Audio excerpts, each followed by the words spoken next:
You guys, welcome back to another episode of the Personal Collection. One of the first episodes here in 2022. I'm here with one of my good friends, Gatlin. I actually met him for the first time in the Dallas Card Show, right? Yep. Yeah, so we met over at the Dallas Card Show and subscriber of the channel. But what was interesting is he showed me his PC and you're into vintage cards like pre-war as well, correct? Yes, like from 1887 through modern now, but mostly pre-war, like you. Nice. So how did you get into pre-war? How old are you actually first? Because people say I'm really young for collecting pre-war cards. You're much younger than I am. How old are you? I'm 18. So 18 years old, already getting into pre-war. Why the pre-war side rather than modern? Like, how did you end up getting into that type of cards? Well, pre-war, like anywhere from 200 to 1,000, and you see like first Bowman prospect autos like Bobby Witt Jr. base for like 500, 600. So what's the point of buying a guy in the minor leagues that hasn't done anything yet compared to like Huey Jennings or Christy Mathewson, THO6 Hall of Famer that's already proven to be good. Yeah, and they're much scarcer too. I mean, obviously there's some Yeah. autos like number to 5 or a super fractor or a gold, which draw is going to hold a premium even if a lot of the base stuff goes down. But looking at the print runs on T206 cards or O5s or really anything pre-war, it's so scarce and it's a lot harder to find, especially because of the condition sensitivity of the cards. Now, did you go straight into vintage and pre-war, or did you first start collecting modern? How did you actually get into cards? I was probably around 5 or 6. My dad collected, and his dad, and had some other family members collect. And I just went to a lot of shows and like flea markets and stuff, and always bought cards. I probably started out like modern as a kid because those are the players I enjoyed watching. And then I did some like research. Why buy this player when he hasn't proven to really be like good? Like he might be good in the long run, but you're taking a big chance. And the older cards, in my opinion, are so much cooler. 100% agree with it. On the research side thing, that's one of my favorite things, just going through whether it's PSA's website or trading card database and just learning about the different sets that are available out there for the players. And then when you're able to see them at a show, it's kind of cool because you're like, I researched that set. One of the cool things about doing research is actually finding those cards in person. For example, one set which I really enjoyed learning about was the propagandas from 1946. And I know you also have one. So at Philly Card Show, I picked up a Jimmy Fox, which was a 3MC. I think I have it over here to the side. Do you have yours as well? Yeah, it's right here. So as it shows you that, I'm going to pick up mine. It should be in one of these piles. I think it's in this one here. Just did the video on the 52 or the pickups from the 52 shows. Yeah, so you have the one right there. I have the 3MC. You guys can see it. It's such a cool card. It's Jimmy Fox's last playing day card as well. 1946. I think it's of like a pop 8 too, or pop 5. Which is crazy, right? Like, I mean, this is a big set between all the baseball players and the boxers, but to be able to find 2 of the 8 right there, it's pretty cool. Mm-hmm. So with that being said, do you want to show off some of your cards that you have? Kind of some of your pre-war cards and then some of the other modern stuff that you collect? Yes. Now I will start out with some of the T206s that I collect, and then I'll show some of my boxing and hockey cards I have. Perfect. So I have right here 3 good Hall of Famers. I have Fred Clark, T206 with him holding the bat. In my opinion, I like this one better than the portrait one because you can see how he held the bat back in the day. And then I like this Huey Jennings portrait, 1.5. Picked that one up the other day. This nice Clark, Griffith. I like the color on that, the orange. Super nice. And then, I love the portrait cards. They're so cool. Then here's my favorite one. I remember that from Dallas. Yep. That was SGC2. Ashish's old card. Yeah, he traded for it that night, the day I got it. Really? So what did he Yeah, end up trading for? Do you remember? Or yeah, I trade him. So I ended up winning 1,000 cash at the show. So I got that 1,000 cash, and I had like a Stan Musial tops. It was like a 1962, I think, tops or a wood 61. border? The border, yeah. Yeah, so it's And then 62 with that. it's 62, yeah. And then I had a Vlad Bowman, one of the inserts out of 99. It was around from 100. So it was around like 1,200 that I got for. And then I thought I got a pretty good deal on that card. I was No, you happy with it.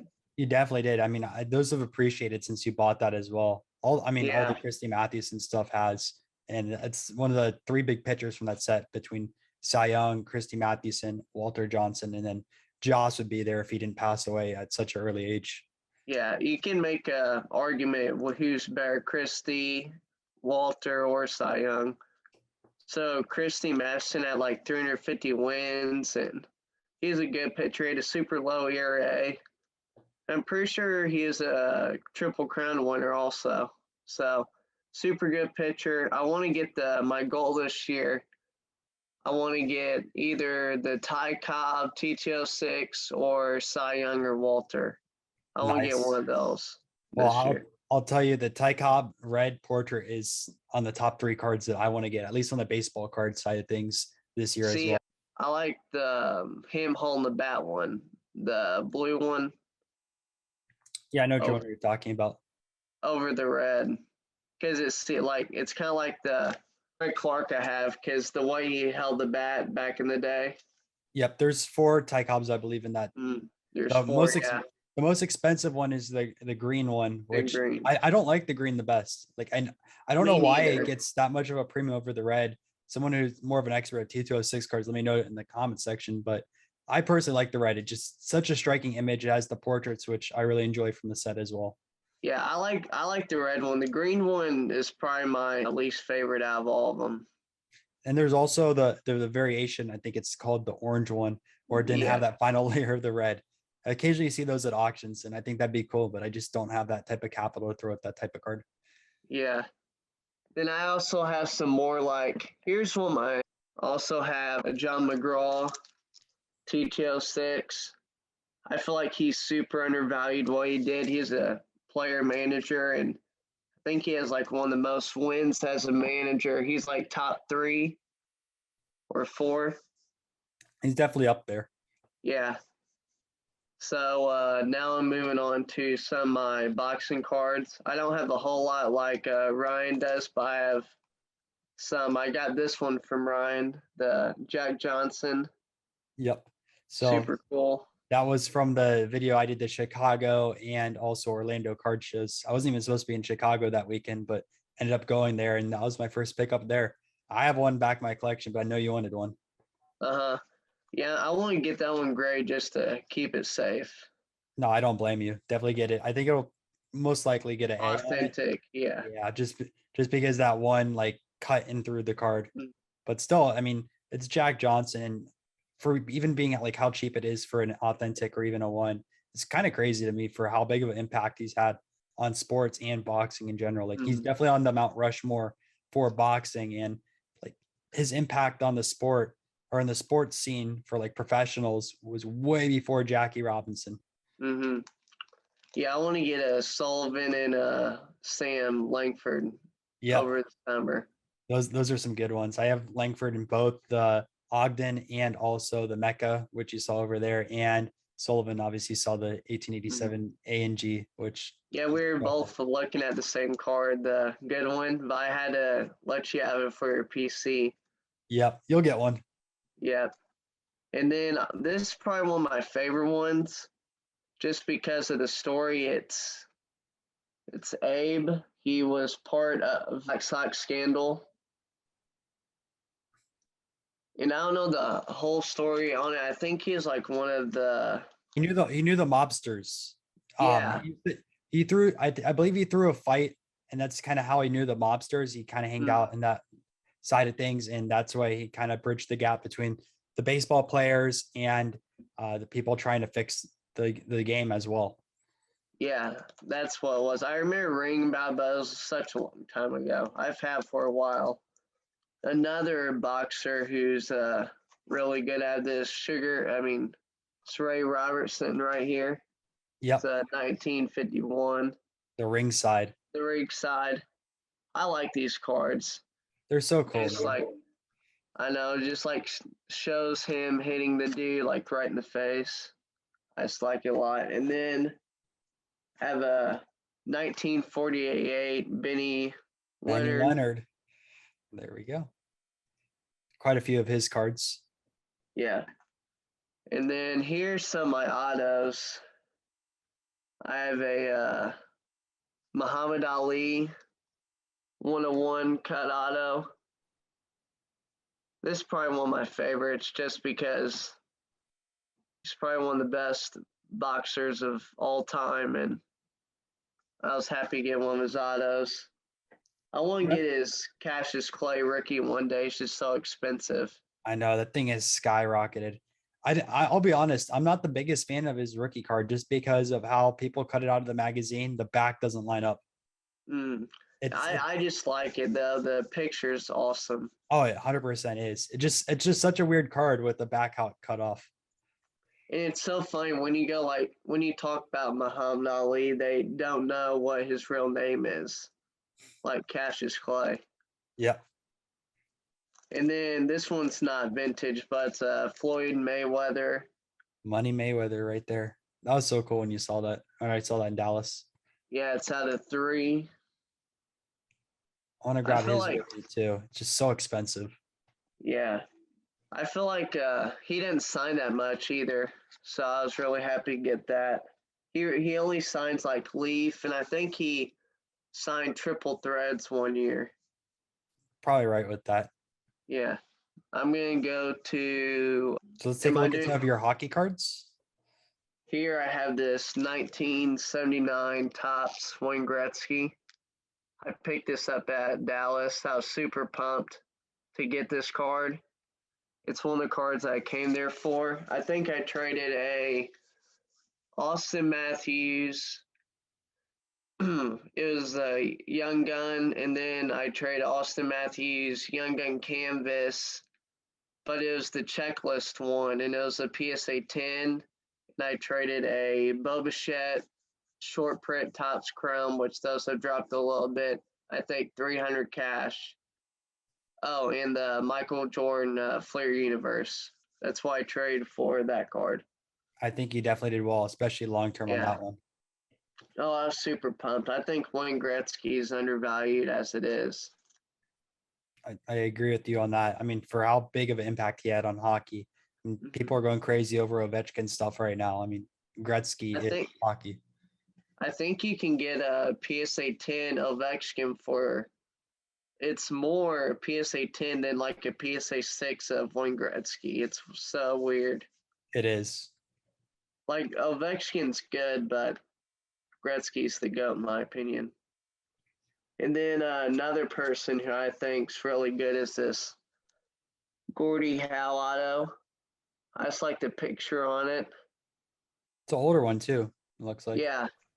90s. 1992 Upper Deck. So yeah, definitely one of the first years of autograph cards. And then I'm from the St. Louis area, so I like Brett Hull a lot. So his rookie there. Probably one of the best St. Louis players of all time. And then one of my favorites is this Wayne Gretzky and Mark Messier, a 101 auto card. Another cut auto. Yeah, and I'll show the back. Oh, that's cool. It's both sides. Both sides. I really like these. I got this for a steal, in my opinion. I think I paid $400 for it. That seems pretty cheap for what it is. Yeah, no, I got it at St. Louis, and the Brett Favre and Aaron Rodgers one did like 500, so I thought that was a pretty good deal. No, I definitely agree on that one. So speaking of St. Louis, so that's the St. Louis card show itself. obviously you went to Dallas. Do you go to any other card shows across the country, or just those two primarily right now? I go to when Nashville has a show. I sometimes go to it.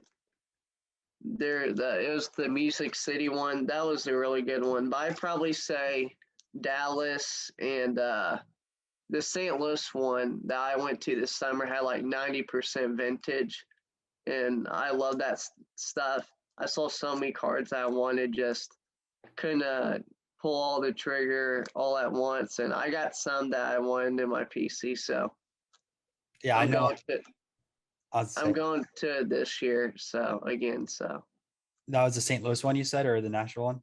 the St. Louis, but I will be going to the National this year. I meant to say Nashville, but the St. Louis one is on my radar for this year. I know I told you I was going to fly out to that Yeah, show because I mean, if it's 90% vintage, that's going to be really fun for that one. yeah. Unfortunately, in January, that flight did not work out. So I have to go to LA where it's going to be all modern cards. At least that's what I've heard, where it's 95% modern basketball. Huh. Yeah. You might be able to find something there at least.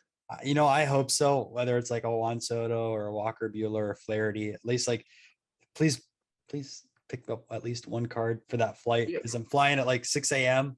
and then I'm flying you'll back at definitely 10. find a Walker Bueller. Yeah, that's what I'm thinking at least. But hopefully it's affordable, not where it's one of these sellers that puts it way over comps because you're in the local market. But we'll see how that ends up going. So one other thing I want to talk about is you're building a YouTube channel this year, right? Yeah, I'm gonna after school. Yes, I'm gonna try to. Now, what are you going to do on that YouTube channel? Are you going to do card show vlogs? You're going to teach people about vintage cards, or what's your plan on that one? So I'd like to do card show vlogs. Talk about. I want to do this one thing, like top 10 most cards like that are undervalued, like from each sport, like vintage. So like look at other stuff and like look at my opinion, see like what are the most undervalued cards for each sport, and then I like to maybe do some like talking about older players, like how they did like Jimmy Fox and like Babe Ruth and stuff like that. Now, that'll be fun. Now, two last things. Number one, what's your most undervalued card in the hobby? And where can people find you on social media? My most undervalued card in the hobby. I have like there's like 4 or 5. Let me think. Can you cut that out? Yeah, All right. All right. there's like 4 or 5 because I made a list the other day and I had no clue. No worries. All right. I'll go over again. Cool. Uh, So, all right. So you're launching a YouTube channel pretty soon then. What's the best way for people to reach out to you on social media currently? GT Sports Cards on Twitter. Sorry, guys. Give Gatlin a follow on Twitter at GT Sports Cards. If you guys don't have a Twitter, make sure to create an account on there. There's a great vintage community. Every single Wednesday, also, there's a big sale by my friend Dylan, Cards Story. And everyone on Twitter always participates in it. Tons of group chats as well. So make sure to follow Gatlin, a great follow on there. And guys, I hope you guys enjoyed this episode of the Personal Collection, and I'll catch you guys next week.